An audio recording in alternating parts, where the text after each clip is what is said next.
സംഭവിച്ച സ്വാമിജി, ബഹുമാനപ്പെട്ട അധ്യക്ഷൻ, വേദിയിൽ ഉപവിഷ്ടരായിരിക്കുന്ന വിശിഷ്ടാതിഥികൾ, സന്നിഹിതരായിരിക്കുന്ന സഹോദരി സഹോദരന്മാരെ കുറിച്ച് എല്ലാവർക്കും വളരെ വിനീതമായ നമസ്കാരം.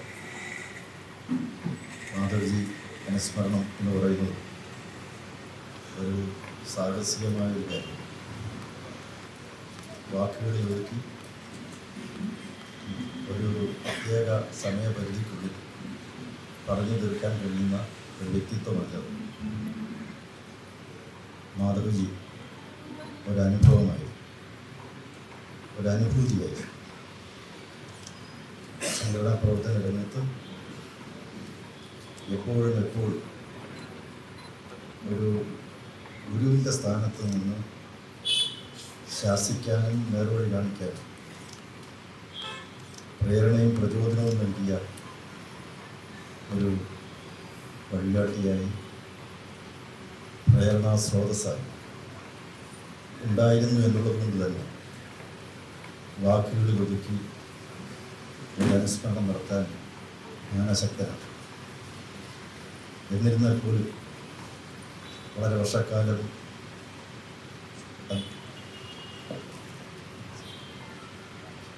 അദ്ദേഹത്തോടൊപ്പം അല്ലെങ്കിൽ അദ്ദേഹത്തിൻ്റെ പിന്നിൽ നിന്ന് ചില കാര്യങ്ങൾ ചെയ്യാൻ കഴിഞ്ഞു എന്ന ചാരിത്രത്തിൽ അദ്ദേഹത്തെ ഇവിടെ അനുസ്മരിക്കുകയാണ്.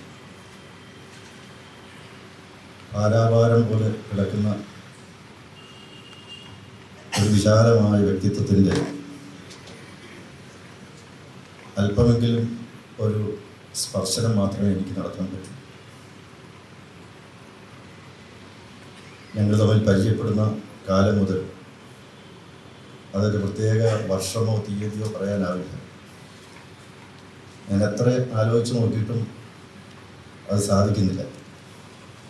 എന്തായിരുന്നാലും ആ കാലം മുതൽ ഇന്നോളം നമ്മെ ദേഹവിയോഗം സംഭവിച്ചിട്ടും വിട്ടുപിരിഞ്ഞിട്ടും ഇപ്പോഴും ഒപ്പമുണ്ട് എന്ന് നമുക്ക് അനുഭൂതി തലത്തിൽ അനുഭവ സാക്ഷ്യമായി നിൽക്കുമ്പോൾ ഇനിയും എത്രയോ തലമുറകളോളം മരിക്കാതെ, മങ്ങാതെ, മായാതെ, മറയാതെ ആ വ്യക്തിത്വയുടെ പ്രശോഭിക്കും. കാരണം അദ്ദേഹം ചെയ്തിരിക്കുന്നതൊന്നും താൽക്കാലികമായ ക്ഷണികമായ കാര്യങ്ങൾക്ക് വേണ്ടിയിട്ടല്ല.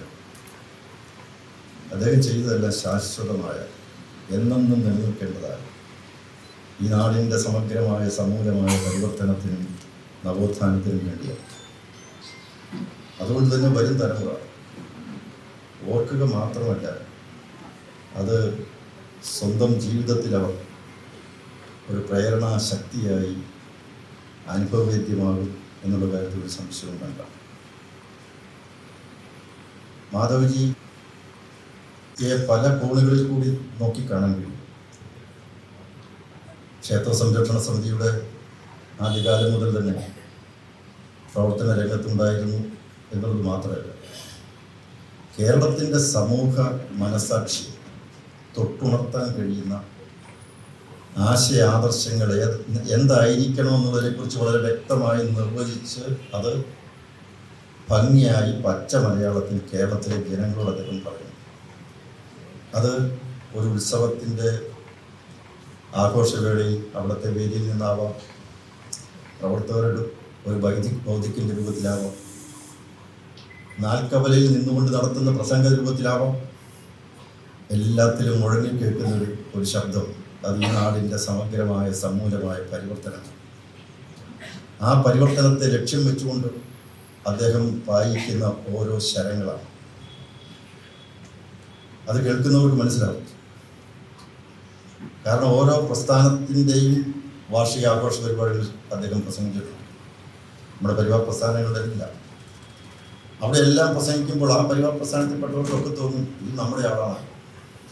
കാരണം ആ സംഘടനയ്ക്ക് പറ്റുന്ന രീതിയിൽ, ആ പ്രവർത്തകർക്ക് യോജിക്കുന്ന രീതിയിൽ അവരുടെ മനസ്സിന് സംതൃപ്തി കിട്ടുന്ന വിധത്തിൽ അവരുടെ ആശയ ആദർശത്തെ അദ്ദേഹത്തിൻ്റെ ഭാഷയിൽ അവരോട് പറഞ്ഞു വരുമ്പോൾ അതവർക്ക് ബോധ്യപ്പെടുകയാണ്.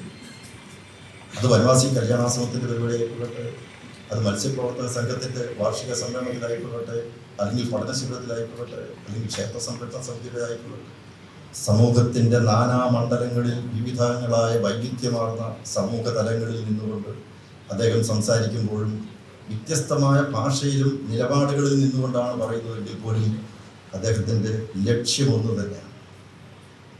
സമൂഹത്തിൻ്റെ അവാന്തര വിഭാഗങ്ങളിൽപ്പെട്ട വിവിധ തലങ്ങളിൽപ്പെട്ട എല്ലാവരെയും ഈ വൈവിധ്യമാർന്ന സമൂഹത്തിൽ, അത് പല ആചാരങ്ങൾ, അനുഷ്ഠാനങ്ങൾ, സങ്കല്പങ്ങൾ, ജാതി, അങ്ങനെ പ്രാദേശിക വ്യത്യസ്തങ്ങളെല്ലാമുള്ള ഈ സമൂഹത്തിൽ, ഈ വൈവിധ്യമുള്ള സമൂഹത്തിൽ എല്ലാവർക്കും യോജിക്കുന്ന, എല്ലാവർക്കും സ്വീകാര്യമായ രീതിയിൽ ഒരു പരിവർത്തനത്തിൻ്റെ, നവോത്ഥാനത്തിൻ്റെ ആശയാദർശത്തെ അദ്ദേഹം മുന്നോട്ടേക്ക് വെച്ചു എന്നുള്ളതാണ്. ആ ഒരു കേന്ദ്ര ബിന്ദുവിൽ നിന്നുകൊണ്ട് അദ്ദേഹത്തിന് സംസാരിക്കാൻ കഴിഞ്ഞു. അതുകൊണ്ട് എല്ലാവർക്കും ഇഷ്ടപ്പെടും. അത് തന്ത്രിമുഖ്യനും ഇഷ്ടപ്പെടും, അത് അവിടെ ചെണ്ട കൊട്ടാൻ വരുന്ന ആ കലാകാരനും ഇഷ്ടപ്പെടും, അവിടെ ഭക്തനായിട്ട് എത്തിക്കൊണ്ടിരിക്കുന്നവർക്കും ഇഷ്ടപ്പെടും, എല്ലാവർക്കും ഇഷ്ടപ്പെടും. സമൂഹത്തിൻ്റെ ഏത് തലത്തിൽ വരുന്നവർക്കും ഇഷ്ടപ്പെടും. ഇഷ്ടപ്പെടുന്ന രീതിയിൽ എല്ലാ വിഷയങ്ങളെയും അദ്ദേഹം കാലാനുസൃതമായി, കാലോചിതമായി വ്യാഖ്യാനിച്ചു, ആവിഷ്കരിച്ചു. അതാണ് ഏറ്റവും വലിയ പ്രത്യേകത. അദ്ദേഹം ഈ 20-ാം നൂറ്റാണ്ടിനെ തന്നെ വിഭജിച്ചിട്ടുള്ളത് ഞാൻ ഓർക്കുകയാണ്. 20-ാം നൂറ്റാണ്ടിൻ്റെ ആദ്യ കാലഘട്ടം വലിയ പരിവർത്തനത്തിൻ്റെ കോളിളക്കമുണ്ടാക്കിയ ശക്തമായ കാറ്റ് ആഞ്ഞടിച്ച ഒരു കാലഘട്ടമാണ്. അതായത് ശ്രീനാരായണ ഗുരുദേവൻ, ചട്ടമ്പി സ്വാമികൾ, മഹാത്മാ അയ്യങ്കാളി, അതുപോലെ തന്നെ മലബാർ പ്രദേശത്തുള്ള പ്രവർത്തനങ്ങൾ, വാഗ്ഭടാനന്ദ ഗുരുദേവൻ്റെ പ്രവർത്തനങ്ങൾ, ഇങ്ങനെ പല പ്രവർത്തനങ്ങളാണ്. അത് ഒരുപക്ഷെ പ്രാന്താലയമായിരുന്ന കേരളത്തെ ഒരു തീർത്ഥാലയമാക്കി മാറ്റിയെടുക്കാൻ വേണ്ടി നടന്നിരിക്കുന്ന പ്രവർത്തനങ്ങളാണ്. പക്ഷെ അതിനുശേഷം, അതായത് ക്ഷേത്രപ്രവേശന വിളംബരം നടക്കുന്ന 1936 ശേഷം പിന്നീട് ഈ കേരളത്തിലേക്ക് വരുന്നത് ഇവിടുത്തെ നിരീശ്വരവാദികളുടെയും കമ്മ്യൂണിസ്റ്റത്തിൻ്റെയും അതുപോലെ നിഷേധികളുടെയും കാലം. ആ നിഷേധികൾ കയറി കടന്നാക്രമിക്കുകയാണ്. AT കൗരിനെ പോലെ, ജോസഫ് ഇടമറുകിനെ പോലെ, MK ജോസഫിനെ പോലെ, ഇങ്ങനെയൊക്കെയുള്ള നിരീശ്വരവാദികളും യുക്തിവാദികളും കയറി കേരളത്തിൻ്റെ സമൂഹ മണ്ഡലത്തിലേക്ക് കടന്നു കയറി അവരുടെ ആശയങ്ങൾ പ്രചരിപ്പിക്കാൻ വേണ്ടി നാടകങ്ങൾ, പ്രഭാഷണങ്ങൾ, ഇങ്ങനെ പല കലാപരിപാടികൾ, ഇതൊക്കെ അവതരിപ്പിച്ചുകൊണ്ടിരിക്കുന്ന ഒരു കാലമാണ്. അപ്പോൾ ഒരു 40-50 കാലങ്ങളിൽ അവരുടെ ഒരു വലിയ പരിശ്രമം നടക്കുകയാണ്. ആ പരിശ്രമത്തിലൂടെ പല ക്ഷേത്രങ്ങളിലും അവിടെ അന്തിത്തിരി വെക്കാൻ പോലും നിവൃത്തിയില്ലാത്ത വിധത്തിൽ അധപ്പതിക്കുന്നു, ജീർണിക്കുന്നു. പല ക്ഷേത്രങ്ങളിൽ ജീർണിച്ച് കിടക്കുന്നു. അപ്പോൾ അതിൽ നിന്നൊക്കെ ഒരു മാറ്റം ഉണ്ടാകും. അപ്പോൾ 1900 അതിനു മുമ്പ് വാസ്തവത്തിൽ ഒരു വൈക്കം സത്യാഗ്രഹം പോലെയുള്ള ഒരു വലിയ മുന്നേറ്റത്തിലൂടെ സമൂഹ മനസ്സിനെ പിടിച്ചു കുലുക്കാൻ ആ കാലഘട്ടത്തിൽ കഴിഞ്ഞിരുന്നു. ക്ഷേത്രപ്രവേശന വിളംബരത്തിന് ശേഷവും അതിൻ്റെ അലയൊലികൾ ഉണ്ടായിരുന്നു. പക്ഷേ 1950 ശബരിമല ക്ഷേത്രം തീവച്ച് നശിപ്പിച്ചപ്പോൾ അതിനെതിരെ ഉയർന്നു വന്നിരുന്ന ഒരു വലിയ മാസ് അവയർനെസ്, ഒരു വലിയ ബഹുജന മുന്നേറ്റം ഉണ്ടായിരുന്നു. ഒരു അപ്സർ നാട് മുഴുവൻ, കേരളം മുഴുവൻ അതിൻ്റെ അലയൊലി ഉണ്ടായിരുന്നു. അതോടുകൂടിയാണ് ഒരു ഹിന്ദു സമൂഹ മനസ്സുണർന്നത്. ഒരു ഫൈറ്റിംഗ്, ഒരു മുന്നോട്ടേക്ക് പോകണം എന്നുള്ള ഒരു വലിയ ചിന്താഗതി ഉണ്ടായത്. അതിൻ്റെ തുടർച്ചയാണ് പല പല ഹൈന്ദവ പ്രസ്ഥാനങ്ങൾ ശക്തി പ്രാപിക്കുന്നത്. എനിക്ക് എപ്പോഴും ഞാൻ ഓർക്കുന്നു മാധവജി പറഞ്ഞത്. കാരണം കേരളത്തിൽ ആധ്യാത്മിക മണ്ഡലത്തിലേക്ക് കടന്നിറങ്ങി വന്ന 3 മഹാത്മാക്കൾ, 3 സന്യാസി ശ്രേഷ്ഠന്മാർ. ഒന്ന് സ്വാമി ജ്ഞാനാനന്ദ സരസ്വതി, അതോടൊപ്പം തന്നെ സ്വാമി ചിന്മയാനന്ദജി, സ്വാമി വിഷ്ണുദേവാൻ. ഈ 3 പേരും ശിവാനന്ദ സരസ്വതി സ്വാമികളുടെ ശിഷ്യന്മാരാണ്. ഈ 3 പേരും കേരളത്തിൽ 3 പദങ്ങളിലൂടെയാണ് പോയി. ഒരാൾ ജ്ഞാനമാർഗത്തിലൂടെ ഭഗവത്ഗീത യജ്ഞങ്ങൾ സംഘടിപ്പിച്ചു, മറ്റൊരാൾ സപ്താഹയജ്ഞങ്ങൾ സംഘടിപ്പിച്ചു, ഭക്തിയുടെ രംഗത്തേക്ക് പ്രവർത്തിച്ചു, മറ്റൊരാൾ യോഗ ഈ കേരളത്തിൻ്റെ സമൂഹ മനസ്സിലേക്ക് കടത്തിവിട്ടു ഒരു പ്രവർത്തി. അതൊരു പക്ഷേ എങ്ങനെയാണ് അത് സംഭവിച്ചതെന്ന് ഒരു ആളിൻ്റെ 3 ശിഷ്യന്മാർ കേരളത്തിലുടനീളം പ്രവർത്തനം ആരംഭിക്കുകയാണ്. അതൊക്കെ കേരളത്തിൽ ഉണ്ടാക്കിയിരിക്കുന്ന വലിയൊരു ചലനം. പിന്നീട് അങ്ങോട്ട് ഒരു ഹൈന്ദവം ഒരു മുന്നേറ്റമാണ്. അങ്ങനെയാണ് ഈ കേരളത്തിൽ എങ്ങനെയാണ് ഈ സമൂഹത്തെ പരുവപ്പെടുത്തി എടുക്കേണ്ടത് എന്നുള്ളതിനെക്കുറിച്ച് ഉള്ള ചിന്ത മാധവജിയിലേക്ക് കടന്നു വന്നത്. എങ്ങനെയായിരിക്കണം, അതിനൊരു രൂപകൽപ്പന ഉണ്ടാകണം, രൂപരേഖ നമ്മൾ ഉണ്ടാക്കിയെടുക്കണം. അതിനെക്കുറിച്ചുള്ള ചിന്തകളാണ് പലരുമായിട്ടും ചർച്ച ചെയ്തിട്ടുണ്ട്. ഇതെങ്ങനെ വേണം എന്നുള്ളതിനെക്കുറിച്ച് ഒരു ഹിന്ദു ഏകോപന സമിതി ആ സമയത്ത് രൂപീകരിച്ചു. ആ ഹിന്ദു ഏകോപന സമിതി NSSൻ്റെ SNDP യോഗത്തിൻ്റെ ഒക്കെ സംസ്ഥാന ജനറൽ സെക്രട്ടറിമാരുണ്ടായിരുന്നു. അത് ഒരു താൽക്കാലിക സംവിധാനമായിരുന്നു. അവരെല്ലാവരും ഒരു 1, 2, 3 പ്രാവശ്യത്തിൽ കൂടുതൽ കൂടാൻ കഴിഞ്ഞിരുന്നില്ല. എന്തായിരുന്നാലും ഇനി മുന്നോട്ടുള്ള പ്രവർത്തനം എങ്ങനെ വേണം എന്നുള്ളതിനെക്കുറിച്ച് ആലോചിച്ച് ഒരു 1981 ഗുരുവായൂർ പാർത്ഥസാരഥി ക്ഷേത്രത്തിൽ കാഞ്ചി കാമകോടി ശങ്കരാചാര്യ സ്വാമികളുടെ സാന്നിധ്യത്തിൽ ഒരു തന്ത്രി മുഖ്യന്മാരുടെയും ജ്യോതിഷ പണ്ഡിതന്മാരുടെയും അതുപോലെ തന്നെ വേദാന്ത പണ്ഡിതന്മാരുടെയും ഒക്കെ ഒരു യോഗം നടക്കുകയാണ്.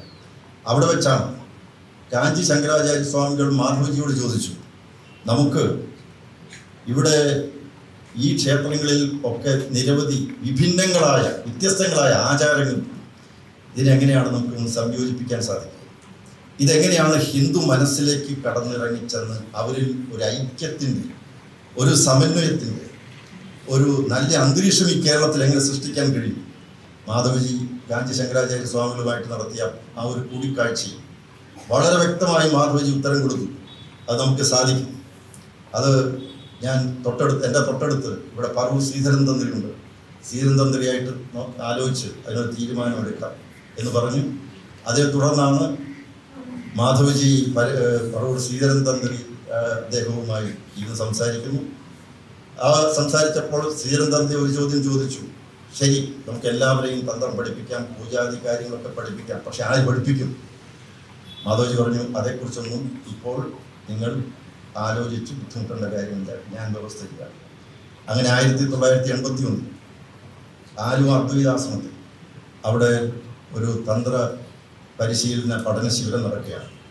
ആ ശിബിരത്തിൽ അതിൽ പങ്കെടുത്ത ആളുകൾക്ക് പിന്നീട് കാഞ്ചി ശങ്കരാചാര്യ സ്വാമികൾ തന്നെ ഒരു പങ്കെടുത്തതിൻ്റെ സർട്ടിഫിക്കറ്റ് വിതരണം ചെയ്തു. സുധാനന്ദ സ്വാമികളായിരുന്നു അതിന് ആ ആശ്രമത്തിൻ്റെ മഠാധിപതിയായിട്ടുള്ള അദ്ദേഹം തന്നെയായിരുന്നു അതിന് വേണ്ട ക്രമീകരണങ്ങളൊക്കെ ചെയ്തത്. എന്തായിരുന്നാലും അതൊരു വലിയ ചലനമുണ്ടായി. വ്യത്യസ്തങ്ങളായ വിഭിന്നങ്ങളായ ജാതി വിഭാഗങ്ങളിൽപ്പെട്ട എല്ലാവരും, അതിൻ്റെ അകത്ത് എല്ലാ വിഭാഗത്തിൽപ്പെട്ടവരുണ്ടായി. ഏതാണ്ട് 28ഓളം ആളുകൾ അതിൽ പങ്കെടുത്തു. ആ ക്യാമ്പിൽ, ആ പഠന ശിബിരത്തിൽ പങ്കെടുത്തു. അതൊരു വലിയ സംഭവമാണ്. കേരളത്തെ സംബന്ധിച്ചിടത്തോളം വലിയ സംഭവം. കാരണം കാഞ്ചി ശങ്കരാചാര്യ സ്വാമികൾ പങ്കെടുത്തു, പറവൂർ ശ്രീധരൻ, മാധവജി, അതുപോലെ കേരളത്തിലെ പല തന്ത്രി മുഖ്യന്മാർ ഒക്കെ പങ്കെടുത്തു. ക്ലാസ് എടുക്കാൻ ശാസ്ത്രശർമ്മൻ തമ്മിലിരിപ്പാട് ചുമതലപ്പെടുത്തി അദ്ദേഹം ക്ലാസ് എടുക്കും, അവർക്കൊക്കെ ക്ലാസ് എടുക്കും. അതൊരു വലിയ ചലനമായിരുന്നു. മാധവജി ഓരോ കാര്യങ്ങളും വളരെ ആലോചിച്ച് ചിട്ടപ്പെടുത്തി മുന്നോട്ടേക്ക് കൊണ്ടിരിക്കുകയാണ്. അങ്ങനെയാണ് 1982 വിശാല ഹിന്ദു സമ്മേളനം നടക്കുന്നു. ആ വിശാല ഹിന്ദു സമ്മേളനത്തിൻ്റെ സമാരംഭം കുറിച്ചുകൊണ്ടുള്ള ഗണപതി ഹോമം നടക്കുമ്പോൾ അതിലും അദ്ദേഹത്തിൻ്റെ ഒരു യുക്തി പ്രവർത്തിച്ചു. അതായത് അവിടെ സൂര്യകാലടി ഭട്ടതിരിപ്പാടും പറവൂർ ശ്രീധരൻ തന്ത്രിയും ഒരുമിച്ച് ചേർന്നുകൊണ്ട് അവിടെ ഒരു ഗണപതി ഹോമം നടത്തി എന്ന് പറയുന്നത് കേവലം ഒരു 1-1.5 മണിക്കൂർ നേരം നടന്ന ഒരു ചടങ്ങായിട്ട് ഒരു പക്ഷേ കണ്ടവരുണ്ടാവാം. പക്ഷെ അത് ഉണ്ടാക്കിയ വലിയൊരു പരിവർത്തനം എത്രയോ വലുതാണ്. എല്ലാവരുടെയും മനസ്സിലേക്ക് ഒരു ഐക്യത്തിൻ്റെ, സ്നേഹത്തിൻ്റെ, സൗഹാർദ്ദത്തിൻ്റെ ഒരു നല്ല ചിന്തകളെ കടത്തിവിടാൻ ആ ഒരു പരിപാടിക്ക് കഴിഞ്ഞിട്ടുണ്ടായിരുന്നു. ഇതിൻ്റെ സംഘാടനത്തെപ്പറ്റി ആലോചിക്കാൻ, വിശാലഹിന്ദു സമ്മേളനത്തിൻ്റെ എങ്ങനെ സംഘടിപ്പിക്കണമെന്നുള്ളതിനെ കുറിച്ചൊക്കെ ആലോചിക്കാൻ കൂടിയ യോഗത്തിൽ ഞാനൊന്ന് വിശ്വഹിന്ദുപരിഷത്തിൻ്റെ സംസ്ഥാന ജോയിൻറ്റ് സെക്രട്ടറിയാണ്. മാധവജി ആണെങ്കിൽ സംസ്ഥാന വൈസ് പ്രസിഡന്റാണ്. അങ്ങനെ വിശ്വഹിന്ദുപരിഷത്തിൻ്റെ ഓഫീസിൽ ഇരുന്നുകൊണ്ട് ഇതിൻ്റെ ആദ്യ കാലഘട്ടങ്ങളിലൊക്കെ നടന്ന സംഭവങ്ങളൊക്കെ ഞാൻ ഓർക്കുകയാണ്. അദ്ദേഹം പറഞ്ഞു, വിശാല ഹിന്ദു സമ്മേളനം നടക്കുമ്പോൾ 4 പുസ്തകങ്ങൾ പ്രസിദ്ധീകരിക്കണം. ആ 4 പുസ്തകങ്ങൾ എന്തൊക്കെയാണ്? ഒന്ന്, ക്രിസ്തുമതഛേദനം, ചട്ടമ്പി സ്വാമികളുടെ ക്രിസ്തുമതഛേദനം. കാരണം കോപ്പി കിട്ടാനില്ലായിരുന്നു. അപ്പോൾ ഞാനും ചോദിച്ചത്, കോപ്പി എവിടെ കിട്ടാൻ? അത് ഞാൻ സംഘടിപ്പിച്ചു തരാം. 2, ഹിന്ദു ധർമ്മവും ഇതര മതങ്ങളും, മറ്റു മതങ്ങളും ഹിന്ദു ധർമ്മവും എന്താണ് വ്യത്യാസം? 3, സിസ്റ്റർ നിവേദിത എഴുതിയ അഗ്രസീവ് ഹിന്ദുയിസം, അതിൻ്റെ മലയാള പരിഭാഷ സമരാത്മക ഹിന്ദുത്വം. 4, ഹിന്ദുധർമ്മവും ആധുനിക ശാസ്ത്രവും. ആധുനിക ശാസ്ത്രം പലതും കുട്ടിഘോഷിക്കുന്നു. ലോകത്തെമ്പാടും ശാസ്ത്രത്തിൻ്റെ നേട്ടങ്ങളെക്കുറിച്ച് വാദോരാതെ പ്രസംഗിക്കുന്ന വലിയ വലിയ ഭൗതിക ശാസ്ത്രജ്ഞന്മാർ നമ്മുടെ നാട്ടിൽ. ഹിന്ദുധർമ്മത്തിന് എന്ത് മറുപടി കൊടുക്കാനാണ്? അത് KK വാമനൻജിയോട് എഴുതാൻ പറഞ്ഞു. അതുപോലെ തന്നെ സമരാത്മക ഹിന്ദുധർമ്മം പരിഭാഷപ്പെടുത്താൻ TR സോമശേഖരൻ ചേട്ടനോട് പറഞ്ഞു. എല്ലാം 4 പുസ്തകങ്ങൾ റെഡിയായി. ഈ ക്രിസ്തുമത ഛേദന എവിടെ കിട്ടും? അതാണ് ചോദ്യം. കാരണം അത് പണ്ട് കാലത്ത് പ്രസിദ്ധീകരിച്ച നാളെ തന്നെ കത്തിച്ചു കളഞ്ഞ പുസ്തകം. ഒരു കോപ്പി പോലും കിട്ടാനില്ല എന്ന് എല്ലാവരും പറഞ്ഞുകൊണ്ടിരിക്കുന്ന ഒരു കാലമാണ്. പക്ഷേ മാധവജി അന്വേഷിച്ച് ഇരിഞ്ഞാലക്കുടി തച്ചുട കൈമളിൻ്റെ വീട്ടിൽ ഒരു കോപ്പി ഉണ്ടെന്ന് ആരോ പറഞ്ഞു കേട്ടു. അവിടെ പോയി ആ അവശേഷിച്ച ഒരു കോപ്പി തപ്പിയെടുത്ത് കൊണ്ടുവന്നു. അത് 1982 വിശാല ഹിന്ദു സമ്മേളനത്തോടനുബന്ധിച്ച് പ്രസിദ്ധീകരിച്ചു. ആ 4 പുസ്തകങ്ങളും കോപ്പി 4 സ്ഥലങ്ങളിൽ പുസ്തകങ്ങളിട്ട് അത് ആയിരക്കണക്കിന് കോപ്പികളാണ് അന്ന് ചെലവഴിച്ചത്. അപ്പോൾ ഞാൻ പറഞ്ഞൊരു കാഴ്ചപ്പാട്, ആ 4 പുസ്തകങ്ങളുടെ ടൈറ്റിൽ തിരഞ്ഞെടുത്തത് എങ്ങനെയാണ്? അതിൽ തന്നെയുണ്ട് ഒരു ബുദ്ധി. ആ കാലത്താണ് അതെങ്ങനെ സാധിച്ചു. ഏതായിരുന്നാലും അതിനുശേഷം വിശാല ഹിന്ദു സമ്മേളനം എങ്ങനെയായിരിക്കണം ഭാവി പരിപാടികൾ എന്നുള്ളതിനെക്കുറിച്ച് ചർച്ച ചെയ്തു. അവിടെ സ്വാമി ചിന്മയാനന്ദജി ഒരു ആഹ്വാനം ചെയ്തിരുന്നു, ഹിന്ദു വോട്ട് ബാങ്ക്. ഹിന്ദുക്കൾക്ക് എന്തുകൊണ്ട് വോട്ട് ബാങ്ക് ഇല്ല? അതുകൊണ്ടാണ് ഈ ഹിന്ദുക്കൾ ഇത്രയധികം കഷ്ടപ്പാടുകളും ദുഃഖങ്ങളും ദുരിതങ്ങളും അനുഭവിക്കേണ്ടി വരുന്നത് എന്ന് ചിന്മയാനന്ദ സ്വാമിജി ഉദാഹരണ സഹിതം ആ സമ്മേളനത്തിൽ പ്രഖ്യാപിക്കുകയുണ്ടായി. സമ്മേളനത്തിന് ശേഷം മാധവജി കൂടിയ ആ വിശാല ഹിന്ദു സമ്മേളനത്തിൻ്റെ എക്സിക്യൂട്ടീവ് കമ്മിറ്റി, അതിലെ ചെയർമാൻ AR ശ്രീനിവാസൻ, അതിൻ്റെ കൺവീനർ പരമേശ്വരയ്യ, ജനറൽ സെക്രട്ടറി. അപ്പോൾ ആ യോഗത്തിലാണ് മാധവജി ഈ വിഷയം മുന്നോട്ട് വെച്ചു. ഹിന്ദു വോട്ട് ബാങ്ക് അദ്ദേഹം പ്രസംഗിച്ചു. നമുക്ക് എന്ത് ചെയ്യണം? നമുക്ക് ഹിന്ദു വോട്ട് ബാങ്ക് വേണ്ട. അദ്ദേഹം പ്രസംഗിച്ചിട്ട് അങ്ങനെ പോയി കഴിഞ്ഞാൽ അതിൻ്റെ ഉത്തരവാദിത്വം ആരേറ്റെടുക്കും? മാധവജി തന്നെ പറഞ്ഞു, നമുക്ക് ഒരു പ്രസ്ഥാനം രൂപീകരിക്കണം, ഹിന്ദു മുന്നണി. അങ്ങനെയാണ് ഹിന്ദു മുന്നണി രൂപീകരിക്കുന്നത്. അതിൻ്റെ ചെയർമാനായ AR ശ്രീനിവാസൻ, അതിൻ്റെ ജനറൽ സെക്രട്ടറി മാധവജി ജനറൽ സെക്രട്ടറിയായി ഹിന്ദു മുന്നണി രൂപീകരിക്കുകയാണ്. ഹിന്ദു വോട്ട് ബാങ്ക് ലക്ഷ്യമതാണ്. അത് നാടുനീളെ അദ്ദേഹം അവരോട് പറഞ്ഞു, ചോദിച്ചു, ഇവിടെ ഹിന്ദു സംഘടന ഇല്ലാത്തതുകൊണ്ടാണ് നിങ്ങൾ ഹിന്ദു സംഘടന വേറെ രൂപീകരിക്കും. എത്ര ഹിന്ദു സംഘടനകളുണ്ട്? ഇനി ഹിന്ദു മുന്നണി കൂടെ വേണം. അന്ന് വിശാല ഹിന്ദു സമ്മേളനത്തിന് ജില്ലാ കൺവീനർമാരെയൊക്കെ രൂപീകരിച്ചുകൊണ്ട് പരമേശ്വര ജനറൽ സെക്രട്ടറി ആയിട്ടാണ് ആ വിശാല ഹിന്ദു സമ്മേളനം രൂപീകരിച്ചത്. പക്ഷെ അതിന് ശേഷം ഇനി ഭാവി പരിപാടികൾ എങ്ങനെ വേണം, അത് ഹിന്ദു വോട്ട് ബാങ്കിൻ്റെ അടിസ്ഥാനത്തിലായിരിക്കണം എന്നുള്ള ആശയം വന്നപ്പോഴാണ് ഹിന്ദു മുന്നണി രൂപീകരിച്ചത്. ആ ഹിന്ദു മുന്നണി രൂപീകരിച്ച് മുന്നോട്ടേക്ക് പോയി. ആ കാലത്ത് മാധവജി പറഞ്ഞു, എനിക്കിനി ജനറൽ സെക്രട്ടറി സ്ഥാനമൊന്നും പറ്റില്ല, നിങ്ങളാരെങ്കിലും ഏറ്റെടുക്കണം എന്നൊക്കെ പറഞ്ഞിടയ്ക്ക് ഞാൻ ജനറൽ സെക്രട്ടറി ആകേണ്ടി വന്നു. അത് മറ്റൊരു കാര്യം. പക്ഷേ മാധവജി പറഞ്ഞു, നമുക്ക് ഇത് കേരളം ഒരു പരീക്ഷണശാലയാണ്. 1987 തെരഞ്ഞെടുപ്പിൽ ഹിന്ദു മുന്നണി സ്ഥാനാർത്ഥികൾ 6 പേർ മത്സരിച്ചു. അത് മാധവജിയുടെ നിർബന്ധം കൊണ്ട് തന്നെയാണ്. അങ്ങനെ തന്നെ വേണം എന്ന് പറഞ്ഞുകൊണ്ടാണ്, ഹിന്ദു മുന്നണിയുടെ പേരിൽ തന്നെ വേണം എന്ന് പറഞ്ഞുകൊണ്ടാണ്. അങ്ങനെയാണ് കേരളവർമ്മരാജയും ഞാനും മറ്റു പല സ്ഥാനാർത്ഥികളൊക്കെ മത്സരിച്ചത്. ഞാൻ പറഞ്ഞു വന്നു, എന്തുകൊണ്ട് ഹിന്ദു വോട്ട് ബാങ്ക് എന്ന ആശയത്തെ മാധവജി എങ്ങനെയാണ് പ്രാവർത്തികമാക്കാൻ വേണ്ടിയുള്ള ശ്രമം നടത്തിയത്? ഹിന്ദു മുന്നണി രൂപീകരിച്ചുകൊണ്ട് തന്നെയാണ്. പക്ഷെ തമിഴ്നാട്ടിൽ ഹിന്ദു മുന്നണി ഉണ്ടായിരുന്നു. ഈ പുതിയൊരു പ്രസ്ഥാനമാണ്, അത് വീണ്ടും ഒരു പ്രസ്ഥാനമായി മാറുന്നു. അദ്ദേഹം പറഞ്ഞു, ഒരിക്കലും 5 പേർ കൂടി കൈകോർത്ത് നിന്നാൽ 6ാമതൊരാൾ ഉണ്ടാകുന്നില്ല. മാധവജിയുടെ വളരെ വിശദമാണ്. ഇതൊരു സംഘടനയല്ല, ഇതൊരു മൂവ്മെൻ്റാണ്, ഹിന്ദു മൂവ്മെൻ്റാണ്. അത് കേരളത്തിലുണ്ടാകണം, അതാരെങ്കിലും ഏറ്റെടുത്തോട്ടെ. പക്ഷെ ഒരു ഹിന്ദു മൂവ്മെൻ്റ് ഉണ്ടാകണം. രാഷ്ട്രീയമായ, സാമൂഹ്യപരമായ, ആശയപരമായ, ആദർശപരമായ രംഗങ്ങളിൽ പ്രവർത്തിക്കുന്ന ഒരു ഹിന്ദു മൂവ്മെൻറ്റ് നമ്മുടെ കേരളത്തിലുണ്ടാവണം. അങ്ങനെ കാര്യങ്ങൾ മുന്നോട്ടേക്ക് പോകുമ്പോൾ തന്നെയാണ് താൻ തുടങ്ങി വെച്ച ഒരു വലിയ പ്രസ്ഥാനം, ജാതി നശീകരണത്തിന് വേണ്ടി, ജാതി ചിന്തകൾക്ക് അതീതമായ ഒരു സമൂഹ സൃഷ്ടിക്ക് വേണ്ടി നടത്തിക്കൊണ്ടിരിക്കുന്ന സംരംഭങ്ങൾ, ആ ചർച്ചകളും ഇതോടൊപ്പം നടന്നുകൊണ്ടിരിക്കുകയായിരുന്നു. അങ്ങനെയാണ് 1986 വീണ്ടും അദ്ദേഹം 81 ആരംഭിച്ച ആ ഒരു പ്രവർത്തനത്തിൻ്റെ തുടർച്ച എന്നുള്ള നിലയ്ക്ക് നിരവധി തന്ത്രി മുഖ്യന്മാരും ജ്യോതിഷ പണ്ഡിതന്മാരും ഒക്കെയായി ചർച്ചകൾ നടത്തിക്കൊണ്ട് 1987 ആഗസ്റ്റ് മാസം പാലിയത്ത് വലിയൊരു സമ്മേളനം വിളിച്ചു കൂട്ടുന്നു. അതേപ്പറ്റി ആലോചിക്കാൻ വേണ്ടി തലേദിവസം തന്നെ പലരെത്തിയിരുന്നു. തലേദിവസം എത്തിയിരുന്ന ഒന്ന് കൽപ്പുഴ തിരുമേനിയാണ്, അതുപോലെ തന്നെ പുല്ലാമൊഴി ദേവനാരായണൻ നമ്പൂരി, അതുപോലെ തന്നെ സൂര്യകാരടി പട്ടതിരിപ്പാട്, പറവൂർ ശ്രീധരൻ തന്ത്രി, അങ്ങനെ കുറച്ചാൾ. തലേദിവസം രാത്രി മാധവജി പാലിയത്തെ ആ കെട്ടിടത്തിൽ ഒരു അരമതിൽ ചാരിയിരുന്നു കൊണ്ട് സംസാരിക്കാൻ തുടങ്ങി. കാരണം സാധാരണ യോഗങ്ങൾ ഉള്ള സ്വാഗതമോ അങ്ങനെയുള്ള ഒരു കീഴ്വഴക്കങ്ങളുമില്ല. കുറച്ചുപേര് നിലത്തിരിക്കുന്നു, കുറച്ചുപേര് തിണ്ണയിലിരിക്കുന്നു. അങ്ങനെ ഇരുന്നുകൊണ്ട് അതിൻ്റെ പ്രാഥമികമായിട്ടുള്ള ചർച്ചകളാണ്. അപ്പോൾ എങ്ങനെ ഈ വിഷയം അവതരിപ്പിക്കണം? എല്ലാവരിലും വലിയ കൺഫ്യൂഷനാണ്. എങ്ങനെയാണ് നാളെ കൂടാൻ പോകുന്ന ഈ സമ്മേളനത്തിൽ ഈ വിഷയം അവതരിപ്പിക്കുന്നത്? എല്ലാവർക്കും പൂജാധികാരം ചെയ്യാൻ ഉള്ള ഒരു സിറ്റുവേഷൻ, ഒരു സാഹചര്യം സൃഷ്ടിക്കാൻ ഒരു വലിയ വിളംബരം ഉണ്ടാക്കണം. എങ്ങനെ സാധിക്കും? ആര് തുടങ്ങും? എവിടെ ചർച്ച തുടങ്ങും? എങ്ങനെ ഇത് സാധിച്ചെടുക്കും?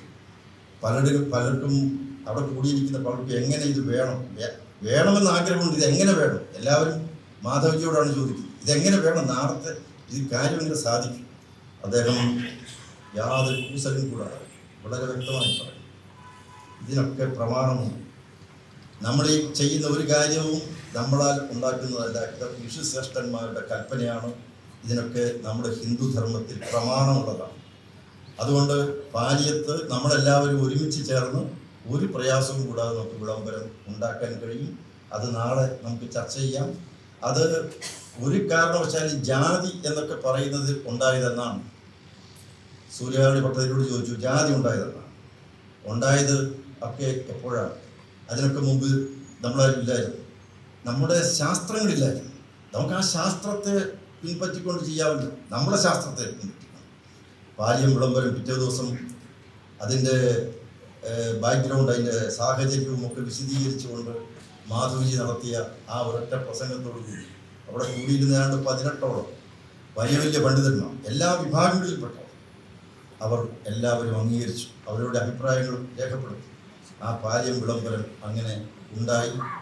ആ ആഗസ്റ്റ് മാസത്തിൽ 28-ാം തീയതി അങ്ങനെ ഒരു വിളംബരം പുറപ്പെടുവിക്കാൻ സാധിച്ചു എന്ന് പറയുന്നത് ഒരു വലിയ നേട്ടം തന്നെയാണ്. അത് ഹൈക്കോടതിയിൽ പല കേസുകളിൽ ഉദ്ധരിച്ചു. പിന്നീട് 93-ാം തോന്നുന്നു രാകേഷ് ജ്യോതിഷൻ്റെ സഹോദരൻ രാകേഷിനെ ദേവസ്വം ബോർഡിൻ്റെ ഒരു ഇൻ്റർവ്യൂവിൽ റാങ്കോട് കൂടി അദ്ദേഹത്തിന് മേശാന്തിയായി നിയമനം കിട്ടുന്നു. അതിനെതിരായിട്ട് കേസ് വരുന്നു. പക്ഷെ ഹൈക്കോടതി ഈ പാലിയം വിളംബരം ഉദ്ധരിച്ചുകൊണ്ടാണ് ജഡ്ജ്മെൻറ്റ് പുറപ്പെടുവിച്ചു. അത് പിന്നെ സുപ്രീം കോടതിയിൽ അപ്പീൽ പോയി. ആ അപ്പീലിൽ സുപ്രീം കോടതി ഉദ്ധരിച്ചത് ഈ പാലിയം വിളംബരം. കാരണം പാലിയം വിളംബരത്തിൽ ഒപ്പുവെച്ചിരിക്കുന്നവർ അവർ വലിയ വലിയ പണ്ഡിതന്മാരാണ്. അവർ സമൂഹത്തിൻ്റെ വിഭിന്ന മണ്ഡലങ്ങളിൽപ്പെട്ടവരാണ്. അവാന്തര വിഭാഗങ്ങളിൽപ്പെട്ട എല്ലാവരും ഉണ്ട്. അതിനെ നിഷേധിക്കാൻ ആർക്കും കഴിയാത്ത വിധത്തിലാണ് ആ വിളംബരത്തിലെ വാചകങ്ങൾ തന്നെ. അങ്ങനെ അംഗീകാരം നേടിയെടുക്കാൻ കഴിയും വിധം ഈ വിഷയത്തെ അവതരിപ്പിക്കുകയും അത് പ്രചരിപ്പിക്കുകയും ചെയ്യുക എന്ന് പറയുമ്പോൾ വാസ്തവത്തിൽ ഈ ഹൈന്ദവ സമൂഹത്തിൻ്റെ നവോത്ഥാന സംരംഭങ്ങളിൽ ഒരു വലിയ വഴിത്തിരിവായി അത് മാറുകയാണ് ഉണ്ടായത്. ഞാൻ പറഞ്ഞു വന്നത് അത് ഈ വിളംബരത്തിന് ശേഷം പിന്നീട് കേരളവർമ്മ രാജായുടെ ഷഷ്ടിപൂർത്തി ആഘോഷത്തോടനുബന്ധിച്ചാണെന്ന് തോന്നുന്നു, പൂഞ്ഞാർ സുധർമ്മ പാലസിൽ അദ്ദേഹത്തിൻ്റെ കൊട്ടാരത്തിൽ വെച്ച് വീണ്ടും കേരളത്തിലെ പ്രമുഖരായ ഏതാണ്ട് 28ഓളം പ്രമുഖരായിട്ടുള്ള എല്ലാവരും ഒത്തുചേർന്നു. അത് 1988-ലാണ്. അടുത്ത വർഷം കൂടി വീണ്ടും ഇതിന് അംഗീകാരം നൽകി. ഇതെങ്ങനെ നടപ്പിലാക്കണം എന്നുള്ളതിനെക്കുറിച്ചായിരുന്നു ചർച്ച. അതിനെപ്പറ്റിയുള്ള ഒരു പ്രവർത്തന പദ്ധതി തന്നെ അവിടെ അംഗീകരിച്ചു. എല്ലാവരും ചേർന്ന് അംഗീകരിച്ചു. അതിൽ തിരുവനന്തപുരം കവടിയാർ കൊട്ടാരത്തിൽ നിന്നുള്ളവരുണ്ടായിരുന്നു, ആഴ്വാഞ്ചേരി തമ്പ്രാക്കളുണ്ടായിരുന്നു, അങ്ങനെ പലരും ഉണ്ടായിരുന്നു. അവരെല്ലാവരും ഈ പാലിയം വിളംബരത്തിന് അംഗീകാരം നൽകി. അതോടുകൂടി അത് കേരളത്തിൻ്റെ നവോത്ഥാന ചരിത്രത്തിലെ ഏറ്റവും വലിയ ഒരു മഹാസംഭവമായി മാറി. പക്ഷേ അതിനുശേഷം ആ സംഭവത്തിന് ശേഷം ഒരു 15 ദിവസങ്ങൾക്ക് ശേഷമാണ് മാധവജി നമ്മോട് വിടവാങ്ങുന്നത്. കേരളത്തിൽ ഈ ജീവിത ചരിത്രം പരിശോധിക്കുമ്പോൾ പലപ്പോഴും അദ്ദേഹം പറഞ്ഞിട്ടുള്ള പല കാര്യങ്ങളും ഞാൻ ഓർക്കുകയാണ്. വിശ്വഹിന്ദു പരിഷത്തിന് സത്സംഗം എന്ന് പറയുന്ന ഒരു പ്രവർത്തന പദ്ധതി ആവിഷ്കരിച്ചത് മാധവജിയാണ്. മാധവജി സംസ്ഥാന വൈസ് പ്രസിഡന്റ് ആയിരിക്കും. അദ്ദേഹം സെൻട്രൽ ഗവേണിംഗ് കൗൺസിൽ അംഗം കൂടിയായിരുന്നു. ഞങ്ങൾ രണ്ടുപേരും കൂടിയാണ് അന്ന് ലക്നൌവിൽ ഒരു സെൻട്രൽ ഗവേണിംഗ് കൗൺസിൽ യോഗത്തിൽ പങ്കെടുക്കാൻ. അപ്പോൾ ട്രെയിനിലിരുന്ന് ഞങ്ങൾ ഈ കാര്യങ്ങൾ സംസാരിച്ചു. വിശ്വഹിന്ദു പരിഷത്തിൻ്റെ പ്രവർത്തന പദ്ധതികൾ മാധവജി ക്ഷേത്ര സംരക്ഷണ സമിതിക്ക് ഉണ്ടാക്കിയിരുന്നു. വിശ്വഹിന്ദു പരിഷത്തിന് എന്തുകൊണ്ട് ഉണ്ടായിക്കൂടെ? അങ്ങനെയാണ് സത്സംഗം എന്ന് പറയുന്ന പ്രവർത്തന പദ്ധതി. അതിൽ കൂടി മാത്രമേ ഹിന്ദു സമൂഹത്തെ യോജിപ്പിക്കാൻ കഴിയൂ. ആഴ്ചയിൽ ഒരിക്കൽ എവിടെയെങ്കിലും ഹിന്ദു സഹോദരങ്ങൾ ഒരുമിച്ച് കൂടുക, ഒരുമിച്ച് കൂടിയിരുന്ന് 1 മണിക്കൂർ സമയം അവർ ചെലവഴിക്കുക, അതിനൊരു കാര്യപദ്ധതി ഉണ്ടാക്കി. ലക്നൌവിൽ ചെന്നപ്പോൾ ആ സമ്മേളനത്തിൽ വെച്ച് അശോക് സിംഗാളും അതുപോലെ തന്നെ മറ്റു പല വിശ്വഹിന്ദു പരിഷത്തിൻ്റെ അഖിലേന്ത്യാ അധികാരികളും മാധവജിയോട് ആവശ്യപ്പെട്ടു. കേരളത്തിലെ ക്ഷേത്രങ്ങളുടെ സമുദ്ധാരണത്തിന് വേണ്ടി നടത്തിയിരിക്കുന്ന പ്രവർത്തനങ്ങൾ എന്താണ്, ക്ഷേത്ര സങ്കല്പം, ഈ വക കാര്യങ്ങൾ ഇവിടെ വിശദീകരിക്കണമെന്ന് മാധവജി ഇംഗ്ലീഷിൽ. മാധവജി ആദ്യം ചോദിച്ചു ഏത് ഭാഷയിൽ വേണം, അപ്പോൾ എല്ലാവർക്കും ഇംഗ്ലീഷിൽ മതിയോ. ഇംഗ്ലീഷിൽ വളരെ ഭംഗിയായി ക്ഷേത്ര സങ്കല്പം അവിടെ ഇന്ത്യയുടെ വിവിധ ഭാഗങ്ങളിൽ നിന്നായി വന്നിരിക്കുന്നവരുടെ മുമ്പിൽ അദ്ദേഹം അവതരിപ്പിച്ചു. അതിനുശേഷം ഗിരിരാജ് കിഷോർ എന്ന അദ്ദേഹം സീനിയർ വൈസ് പ്രസിഡന്റ് വിശ്വഹിന്ദു, അദ്ദേഹം എഴുന്നേറ്റ് എന്ന് പറഞ്ഞത് എൻ്റെ ജീവിതത്തിൽ ഞാൻ ആദ്യമായി കേൾക്കുകയാണ്. ക്ഷേത്ര സങ്കല്പം ഇത്രമാത്രം ശാസ്ത്ര നിബദ്ധമാണ്. ക്ഷേത്ര ആരാധനയിലും സങ്കല്പത്തിലും അനുഷ്ഠാനങ്ങളിലും വിശ്വാസ പ്രമാണങ്ങളിലും ഇത്രയധികം ശാസ്ത്രബദ്ധമാണ് മനസ്സിലാക്കുന്നത് ഞാൻ ആദ്യമായിട്ടാണ്. അതുപോലെ തന്നെ അശോക് സിംഗാർ വളരെ പ്രശംസിച്ചുകൊണ്ട് സംസാരിച്ചു. എന്തുകൊണ്ട് മറ്റ് സംസ്ഥാനങ്ങളിലൊക്കെ ക്ഷേത്രം ഇത്രമാത്രം പവിത്രമായോ അല്ലെങ്കിൽ എല്ലാ സാമൂഹ്യ ജീവിതത്തിൻ്റെ കേന്ദ്രബിന്ദുവായി മാധവജി ആഗ്രഹിക്കുന്നത് പോലുള്ള ഒരു പ്രവർത്തന പദ്ധതിയോടുകൂടിയല്ല. കാരണം അവിടുത്തെ സിസ്റ്റം വേറെയാണ്. പക്ഷെ കേരളത്തിൽ പ്രതിഷ്ഠാ സങ്കല്പവും ക്ഷേത്രത്തിൽ നടക്കുന്ന പൂജാവിധാനങ്ങളും അത് വെറും കേവലം യാന്ത്രികമായ ഒരു ചടങ്ങല്ല, ഒരു ചടങ്ങ് മാറി നിന്നവർക്ക് കാണാൻ കഴിയുന്ന ഒരു ചടങ്ങ് അല്ല. അതിൻ്റെ അപ്പുറത്ത് അതിൻ്റെ പിന്നിലൊരു ശാസ്ത്രമുണ്ട്. ആ ശാസ്ത്രം എന്ത് എന്ന് വളരെ ഭംഗ്യന്തരേണ അദ്ദേഹം ആ യോഗത്തിൽ വിശദമാക്കി. അദ്ദേഹത്തിൻ്റെ പ്രസംഗത്തിൻ്റെ പൂർണ്ണ ടെക്സ്റ്റ് പിന്നീട് ഓർഗനൈസിൽ വന്നിരുന്നു. ആ പ്രസംഗം അതേപടി അത് അവരാദ്യം മാധവജിക്ക് അയച്ചു കൊടുത്ത് വേണ്ട കറപ്ഷൻസ് ഒക്കെ വരുത്തി അതിന് ശേഷം അത് പ്രസിദ്ധീകരിച്ചു. പ്രസിദ്ധീകരിച്ചതോടുകൂടി സാമ്പത്തികമായിട്ടുള്ള അംഗീകാരമായി കേരളത്തിലെ ക്ഷേത്ര സങ്കല്പം. ഇതുപോലെ തന്നെയാണ് ക്ഷേത്ര സംരക്ഷണ സമിതി ഒരു സാമൂഹിക ആരാധന എന്ന് പറയുന്ന ഒരു പ്രവർത്തന പദ്ധതി ആവിഷ്കരിച്ചു. എല്ലാവരും ക്ഷേത്രത്തിൽ വരണം, ക്ഷേത്രത്തിൽ വന്ന് അവിടെ ഒരുമിച്ച് നിന്ന് നാമം ജപിച്ച് പ്രദക്ഷിണം വെച്ച് ആ ക്ഷേത്രത്തിൽ ഒരുമിച്ച് കൂടുക, ഒരുമിക്കുക, ടുഗദർനെസ് ആൻഡ് വൺനെസ്, എല്ലാവരും ഒരുമിക്കുക, ഒന്നാണ് നമ്മൾ എന്ന ഭാവം എല്ലാവരും വളർത്തിയെടുക്കുക. അങ്ങനെ സാമൂഹ്യ ജീവിതത്തിൻ്റെ കേന്ദ്ര ബിന്ദുവായി ക്ഷേത്രങ്ങൾ മാറുക എന്ന വിശാലമായ സങ്കല്പമായിരുന്നു അദ്ദേഹത്തിനുണ്ടായിരുന്നു. അത് തീർച്ചയായിട്ടും സാമൂഹ്യ ആരാധന എന്ന ആ ഒരു ആശയം പകർന്നു കൊടുത്തു. ഇനി മത്സ്യപ്രവർത്തക സംഘത്തിൻ്റെ അന്ന് പ്രവർത്തകരോട് പറഞ്ഞു, നിങ്ങൾ മത്സ്യം പിടിക്കുന്നതിനെക്കുറിച്ചും നിങ്ങളുടെ അവകാശങ്ങളെക്കുറിച്ചും നിങ്ങൾക്ക് കിട്ടേണ്ട ആനുകൂല്യങ്ങളെക്കുറിച്ചും ഒക്കെ ചർച്ച ചെയ്തോളൂ. പക്ഷേ നിങ്ങളിൽ ആധ്യാത്മികമായ ഉണർവുണ്ടാകും. അതിന് നമ്മുടെ മുന്നിൽ വേദവ്യാസനുണ്ട്. ആ വേദവ്യാസനിലൂടെ നിങ്ങളുടെ ഹൃദയങ്ങളിലേക്ക് കടക്കണം. ഇവിടുത്തെ മത്സ്യത്തൊഴിലാളികളുടെ എല്ലാവരുടെയും ഹൃദയങ്ങളിലേക്ക് കടക്കുക എന്ന് പറഞ്ഞത് ഞാനിപ്പോഴും ഓർക്കുകയാണ്. അതിനുവേണ്ടി ഒരു പ്രവർത്തന പദ്ധതി തന്നെ തയ്യാറാക്കി. അങ്ങനെ ആ കാലത്താണ് വേദവ്യാസന്റെ ചിത്രം അച്ചടിച്ച് എല്ലായിടത്തും വിതരണം ചെയ്യാൻ തീരുമാനമെടുത്തത്. ഇങ്ങനെ ഓരോരോ സംഘടനയിലും അദ്ദേഹം വ്യക്തമായ മാർഗനിർദ്ദേശം നൽകിയിട്ടുണ്ട്. അവർക്കും പറ്റുന്ന രീതിയിൽ ഒരു കുപ്പി ഉണ്ടാക്കി എല്ലാവരെയും ആ കുപ്പിയിലിടാനല്ല അദ്ദേഹം ശ്രമിച്ചു. ഓരോരുത്തർക്ക് പറ്റുന്ന കുപ്പി ഉണ്ടാക്കി ആ കുപ്പിയിൽ അവരെ ഇടുക എന്നുള്ളതാണ്. ചിലർക്ക് വലിയ കുപ്പിയെ വേണ്ടി വരും, ചിലർക്ക് ചെറിയ കുപ്പി മതിയായിരുന്നു. പക്ഷെ ഒരു കുപ്പി ഉണ്ടാക്കി എല്ലാവരെയും ഒരേ കുപ്പിയിലിടുക എന്നുള്ളതല്ലായിരുന്നു അദ്ദേഹം ചെയ്യുന്നത്. നമ്മുടെ സമൂഹം എന്ന് പറയുന്നത് വൈവിധ്യമാർന്നൊരു സമൂഹമാണ്. പല രീതിയിൽ ചിന്തിക്കുന്നവരാണ്, പല ആശയങ്ങളുള്ളവരാണ്, പല നിലപാടുകളും വീക്ഷണങ്ങളും സങ്കല്പങ്ങളും ഉള്ളവരാണ്. അവരുടെ ഇടയിലേക്ക് ഇറങ്ങി അവരെയൊക്കെ തമ്മിൽ യോജിപ്പിക്കുക. പല കണ്ണികളാണ്, പക്ഷെ ആ കണ്ണിക്ക് ശക്തി ഉണ്ടാകുന്നത് യോജിപ്പിക്കുമ്പോൾ മാത്രമാണ്. അദ്ദേഹം ഒരിക്കൽ പറഞ്ഞു, പല കണ്ണികളാണ് നമ്മൾ, ആ കണ്ണികൾക്കൊക്കെ നല്ല ബലവുമാണ്. ഒരു കണ്ണിയും മറ്റൊരു കണ്ണിയുടെ മോശമല്ല, നല്ല ബലമുള്ള കണ്ണികളാണ്. പക്ഷേ കണ്ണികളായിരിക്കുന്നിടത്തോളം കാലം അതിന് യാതൊരു ശക്തിയും ഉണ്ടാവില്ല. പക്ഷേ തമ്മിൽ കോർത്താണ്, അതൊരു തുടലാണ്. ആ തുടലായി കഴിഞ്ഞാൽ ഒരു ആനയെ വേണമെങ്കിൽ പിടിച്ചു കെട്ടാം, ഒരാനയെ പിടിച്ചു കെട്ടാം. പക്ഷേ ഈ കണ്ണികൾ ഓരോന്നായിട്ട് കിടന്നാൽ എന്ന് അദ്ദേഹം ചോദിക്കുകയുണ്ടായി. ഏതായിരുന്നാലും ഞാൻ ധരിപ്പിക്കുന്നില്ല. മാധവജി എന്നും നമ്മുടെ എല്ലാ ഹൃദയാന്തരാളങ്ങളിൽ ജീവിക്കും. മഹാത്മാക്കൾക്ക് മരണമില്ല, അവർ ജനങ്ങളുടെ ഹൃദയങ്ങളിൽ ജീവിക്കും. അവർ ജീവിച്ചിരിക്കുന്ന കാലത്തല്ല ജീവിക്കുന്നത്, അവരുടെ കാലശേഷമാണ്. മഹാത്മാക്കൾ കാലശേഷമാണ് ജീവിക്കുന്നത്. മാധവജി ജീവിക്കും. കാരണം ഏത് ക്ഷേത്രങ്ങളിൽ ചെന്ന് കഴിഞ്ഞാലും അവിടുത്തെ ഭക്തന്മാർ ആ ക്ഷേത്രത്തെക്കുറിച്ച് ചിന്തിക്കും. മാധവജി ഓർക്കാതിരിക്കില്ല. ഏത് ജാതി വിഭാഗത്തിൽപ്പെട്ടവരായിരുന്നാലും അവരുടെ ജാതീയ സംഘടനയുടെ യോഗം ചേരുമ്പോൾ മാധവജിയെ സ്മരിക്കും. കാരണം എല്ലാ ജാതീയ സാമുദായിക സംഘടനകളുടെ യോഗങ്ങളിൽ അദ്ദേഹം പങ്കെടുത്തിട്ടുണ്ട്. അവർക്കൊക്കെ മാർഗദർശനം നൽകിയിട്ടുണ്ട്.